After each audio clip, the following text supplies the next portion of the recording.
Hi everyone and welcome to the relaunch of Weather Classroom. I'm Thomas Patrick, meteorologist with KREM2 News in Spokane, Washington. Hope you're all doing well on this Good Friday. The weather here in Spokane is awesome. We got lots of sunshine, 60s on the way. I couldn't be happier. Hopefully the weather is just beautiful where you are watching as well. Now, before we get into today's topic, which is on tornadoes, a little bit about what is Weather Classroom. This is a video podcast series where we'll pretty much cover random weather, climate, and science subjects, whatever comes to mind each week. And it's all because I'm so passionate about sharing my knowledge with all of you. And that extends from both on TV when I'm doing the forecast live to on YouTube, or even if you just find me in person. I love talking about the weather. But now I'm going to be roping in some other meteorologists into the conversation so we can all share our collective knowledge and passion on the subject that is meteorology. This is a weekly series that you'll find here on YouTube, so do make sure to like, comment, and subscribe. With that being said, today's topic is on tornadoes, and boy, I could just talk for hours and hours about tornadoes and my experiences covering tornadoes, but let's just focus on one subset of one category, which is how we scale and measure and categorize a tornado's strength. And that will bring us to the enhanced Fujita Scale, which is on today's Weather Classroom topic. So how do we categorize a scale like this? Well, it took somebody to conceptualize the content in the first place, and that brings us to Ted Fujita. I mean, that's the great thing about science, isn't it? Is that if you're smart enough and if you get the inception of a concept like this, you can name it after yourself. Ted Fujita incepted the Fujita Scale back in 1971, and it's a scale that we've been using ever since. It did get upgraded to the enhanced Fujita Scale in 2007, which just takes into consideration more categories and more considerations when we rate these tornadoes. In fact, the original Fujita Scale actually overestimated how strong winds need to be to do certain damage. When you look at EF5 damage, which is houses that are completely swept off their foundations, it actually only takes 200-mile-per-hour winds, not 300-mile-per-hour winds, to create that kind of devastating damage. But that's why we've enhanced the Fujita Scale back in 2007. Here is the scale. It's all based on the strongest wind speeds in any given tornado, which goes from 0 to 5. And EF0 has wind speeds between 65 to 85 miles per hour, which is severe, but on the very low end in terms of what tornadoes can do. And the strongest tornadoes can produce winds of more than 200 miles per hour, which does a considerable amount of damage. But when it comes to rating tornadoes, we actually don't measure the winds directly. In fact, it's almost impossible to actually point a radar gun at a tornado and be able to get a wind speed directly from that. So the National Weather Service will often send storm surveys to take a look at storm damage to determine if A, it was a tornado in the first place, and B, how strong it was. It's like an investigation. And I want to take you to a tornado outbreak from just this year. This was March 17th in the Birmingham, Alabama area, and this was an EF2 tornado that did quite a bit of damage to this particular community. You see lots of debris and lots of rubble. This house, a bit more well-built house, still has some walls standing, but the roof is gone in this case. Looks like a manufactured home had been swept away to some degree as well. The National Weather Service will go out and take these pictures and analyze them and pretty much put them up against that enhanced Fujita Scale to say, okay, how strong did the winds have to be in order to create this type of damage that you see here? So it's like an investigation that we have to work backwards. We look at the damage that was done, and then we can determine or estimate just how strong those winds have to be. In this case, it was an EF2 strength tornado with winds of 130 miles per hour. High-end EF2, yes, but it didn't get into those higher categories, which obviously can do even more damage. In fact, some of those well-built houses would have been even more considerably damaged if that tornado was stronger. Now, tornadoes obviously can come in all shapes and sizes. Most of them end up on the low end of that scale. Most of the tornadoes that form are EF0s or EF1s, but when we get EF4s or EF5s, those end up doing the most damage. And the US gets by far the most tornadoes out of any country in the world. So with that being said, I roped in one of my best friends in the whole world. His name is Eric, and he's a meteorologist in Alabama. And we had a conversation about how he covers tornadoes in the state that he currently forecasts for. Joining me now is Eric Berg, one of my best friends in the whole world and a meteorologist colleague of mine. We used to actually work together back in Rapid City, South Dakota. But you're in Alabama these days, and that is notoriously a hot spot when it comes to tornadic activity. And I wanted to get some of your experiences, and you actually don't even have to go that far back in terms of tornado experience, because you actually had 2 high-risk days in just the past 2 weeks, including on St. Patrick's Day, March 17th. So what was that like covering the tornado outbreaks? Because this isn't just one tornado that you can just follow from inception to when it's done. You have to balance so much information at the same time. Well, first of all, Thomas, great to see you. Thanks for having me, buddy. And St. Patrick's Day being your birthday, but yeah, 2 high risks in the past, 2 weeks. Kind of an unprecedented event here for us, or anywhere for that matter, from the Storm Prediction Center. I mean, that's a 5 out of 5. So obviously, we're preparing for the absolute worst case scenario. We just went through it and we said, we have all the ingredients in play and this is what we're going with. And our best methodology here is to say, we're going to prepare people for the absolute worst and hope for the absolute best scenario. And luckily, the past 2 high risks for us here in North Alabama, it didn't actually pan out as much as we thought it would. Actually, one of the weather forecasters at the National Weather Service in Huntsville said, with the March 17th event on St. Patrick's Day, he said, we didn't dodge a bullet here in North Alabama. Central Alabama actually took that bullet for us. And they've had 2 very rough weeks of violent long track tornadoes. But as far as the forecast goes, we know we're in the hot spot. We know what's going on. We've got all the dynamics in play. And we simply just say, we need to prepare for the worst case scenario. And that is, getting people to know, hey, you need to be weather aware over the next day. You need to have multiple ways to receive watches and warnings. And, when you have a high risk event, you think, violent long track tornadoes. With that, we just say, there could be power outages, not only for, a couple of hours, but this could be an extended event. Have that generator with the gassed up and ready to go in case you do lose power. And this continues to go on and on and on.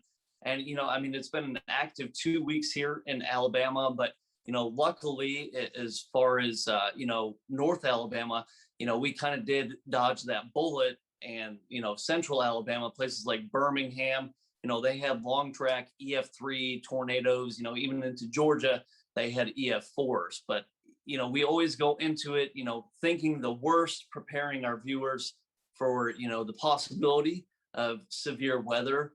And then, we just kind of go from there and you get into that now casting and, you don't backtrack, but you say, things are looking in our favor as far as that goes. Yeah, I love that you seem so well versed in the terminology and your verbiage that you're using for this, because it does happen so frequently in your area that you say, yeah, prepare for the worst. But, it's just the words that you are using that is also communicated on TV to kind of guide your viewers through an event that could be potentially as bad as it was forecasted.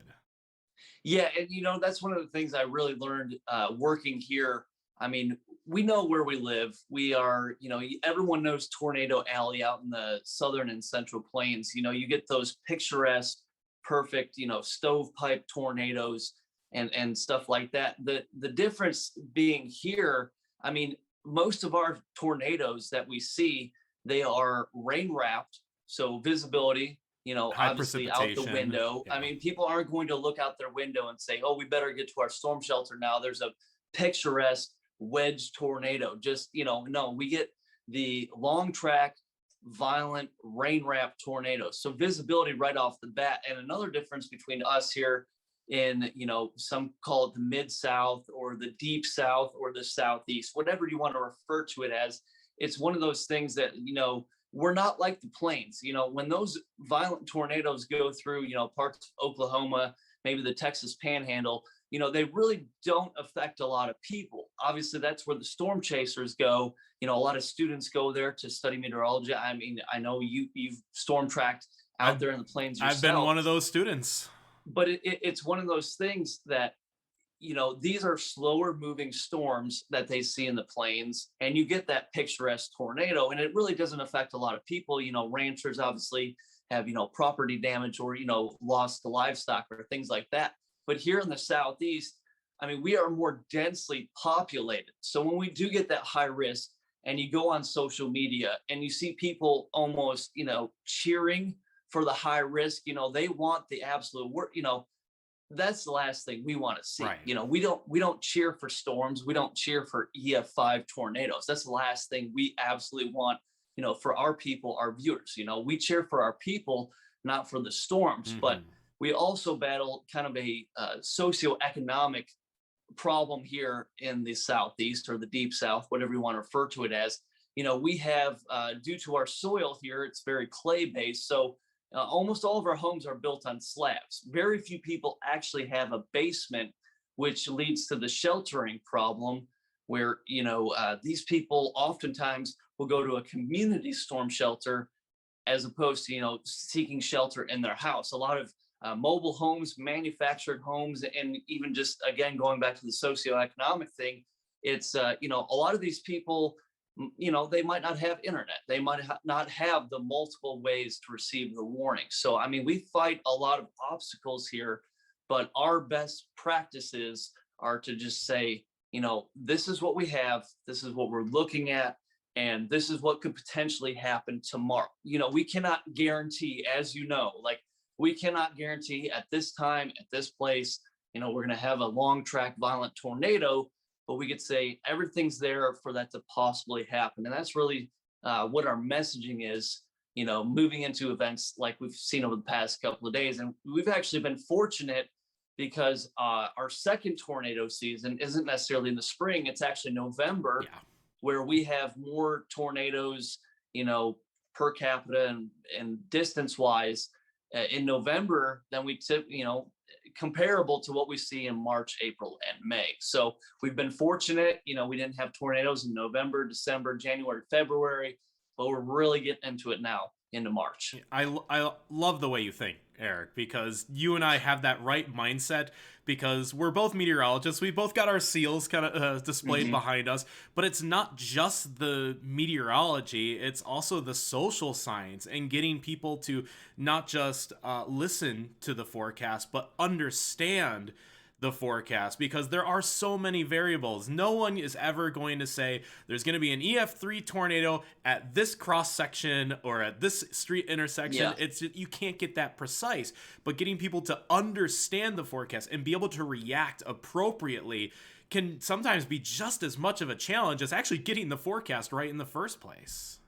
Yeah, and going back to that, we had a very active 2020, to say the least, and on top of that, we had the global pandemic, we had COVID-19, and that all kind of really started unraveling here in the United States in March. And I mean, we had a busy March, we had a busy April, we had a busy May, and we kind of had to go.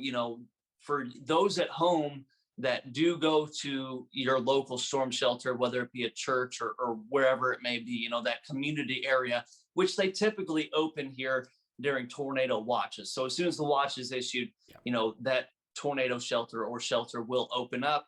We were also battling we know it's a global pandemic, but actually the Weather Service and the Alabama Department of Public Health, if I'm not mistaken, they said the most immediate risk to your safety is going to be the tornado. We don't want to see, large people gathering in tight quarters in that shelter. But the most immediate risk at the time was you need to shelter yourself from the tornado and, worry about the COVID effects, down the road there. And, that was an obstacle for sure. Something that, I mean, in our career, we're coming up on nearly 10 years in the business, if you will. And, that's something that, they didn't teach you No, in not at all. meteorology school. So I mean, it's just the messaging again is, this is priority number one. Priority number two, just wear your mask in the shelter, try and distance, wash your hands and everything like that. But it's really, I mean, we've been battling a lot of obstacles here, and it's just like, we just can't wait for the summer.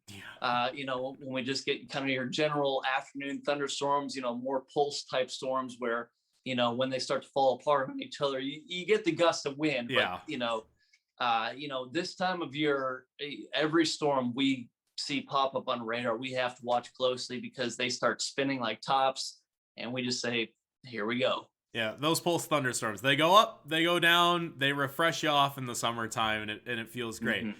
Now, there is one other question that I wanted to ask you about, because you are a meteorologist in Alabama right now. Now, you weren't there back in April 27th of 2011, so that is the 10-year anniversary of the super outbreak that is coming up this month now. And is there anything that, your mentors or your chiefs have mentioned to you about that event coming up, and just how that had such a cultural shift for that region of the country?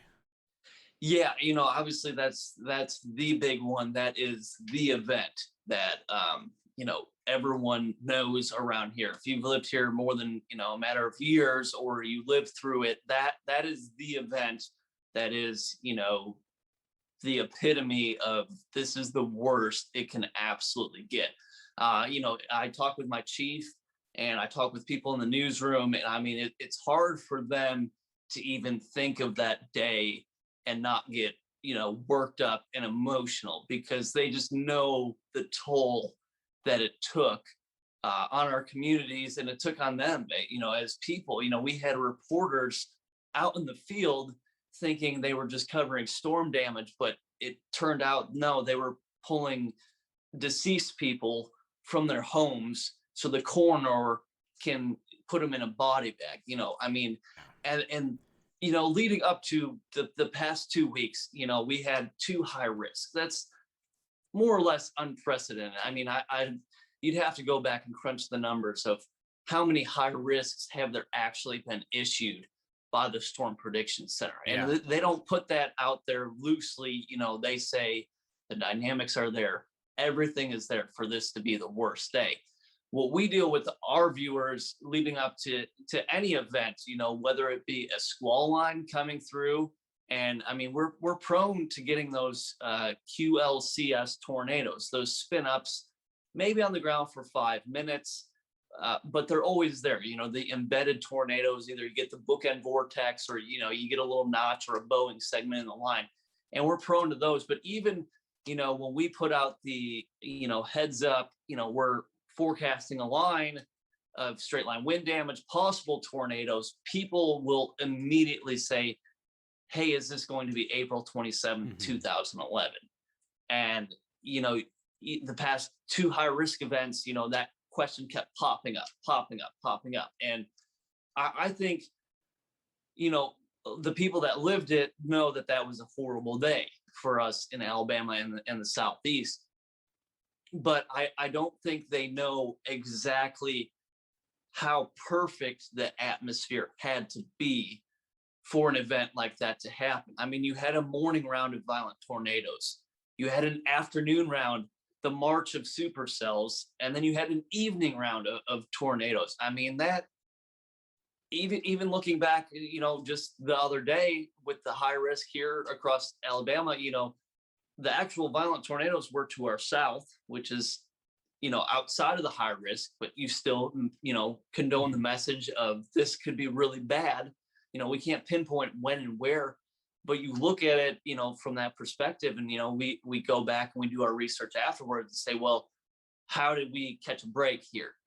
But it doesn't take an April 27th, 2011 for, people to understand the severity of what could happen. But then you also compare it. I mean, that is a 1 in 100 year event. that is a generational event of how right everything had to go that day for it to turn out as bad as it did. Yeah, and hopefully we will never ever get an event like that, because one time is too many times for people to go through that, whether it's directly or indirectly. Well, Eric, we could talk about this for hours, We could go as on you and know. on, buddy. Well, but I will cut it off here. Let you get on with your day. Next time I see you, especially when the pandemic is over, we got to get together for a beer and a round of golf, because that is just some of the fun that we can do. And we work hard, but we play hard too. We do, and always great to see you, Thomas. Glad to see you're doing so well out there in Spokane, and we will come visit. I will be out there. I hear you got some great wineries out there, Yeah. and some good golf as well. So can't wait to visit, and really hoping that things tone down here as far as the severe weather in the southeast. Yeah, I'll make sure to reserve an early tea time for us. Doesn't have to be early. We'll play whenever. All right, Eric, thank you so much for joining me today. I appreciate taking the time. My pleasure. Did you know that the first ever tornado warning issued was on March 25th, 1948 for Tinker Air Force Base? In fact, it was issued by Tinker Air Force Base. It was one of the air captains that was watching the weather pattern on that particular day and noticed that it looked eerily familiar to a weather pattern that happened recently that produced a tornado on the Air Force Base. So they issued the tornado warning, they got all of the equipment put away, and they got all the personnel sheltered, and it verified there was another tornado that hit Tinker Air Force Base. But this time around, since they had the knowledge and the warning and the lead time to be able to react to it or anticipate it, there was a lot less damage that would have otherwise been much more considerable if a tornado would have just swept through an Air Force base with all the airplanes and all of the equipment still out there. Not to mention, there could have been loss of life. In fact, that was pretty much the inception of how we use tornado warnings even now, is to protect people and to protect property. Because if we don't have that warning, people will still go about their days and think that the dark sky might just be just another thunderstorm. But in some of these cases, it's not. So that was pretty much the inception of it, and that's why we still have tornado warnings till this day. In the National Weather Service, which issues those, does a fantastic job making sure that there is enough warning time to get people to take shelter, but do it with enough accuracy that we don't have such a high false alarm rate anymore. It is very incredible stuff and awesome work that they do to make sure that everybody, or as many people as possible, can get through the other side of these tornado warnings. The weather is beautiful here in Spokane. There's enough energy because, our hometown Gonzaga Bulldogs are playing in the Final Four. But that aside, it's actually a pretty nice day across the nation. Wanted to leave you with just a peek at our Easter forecast. In fact, very quiet weather from coast to coast. There was a strong cold front. That cold front actually came through here in Spokane, Washington last Sunday. It's now cleared the entire East Coast, but it did leave some pretty cold weather in the southeast. In fact, that would be Eric's region in Huntsville.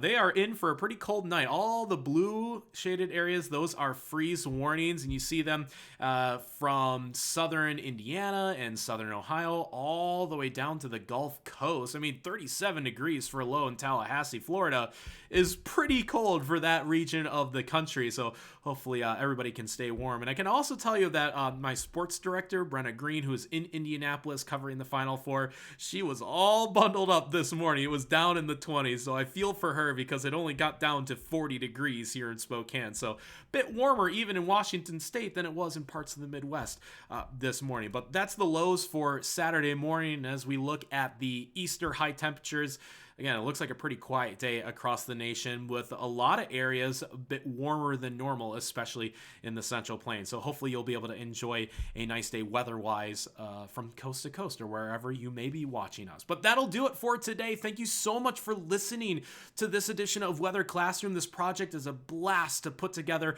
for all of you. And if you want to connect and find me on social media, you can do it pretty much on any platform: Facebook, Twitter, Instagram, etc. Just hit the Thomas Patrick WX. If you search that anywhere in any social media account, you'll find me. That is my handle. And of course, Weather Classroom, this project right here, it's a weekly project. So look for a new video uploaded every Friday night on a new topic every Friday night. So do make sure to subscribe right here on YouTube. But that'll do it for me. Again, I'm Thomas Patrick, meteorologist with KREM 2 News in Spokane, Washington. Hope to see you next week. That'll do it here. Have a happy Easter. Have a happy weekend, everybody, and we'll see you next time.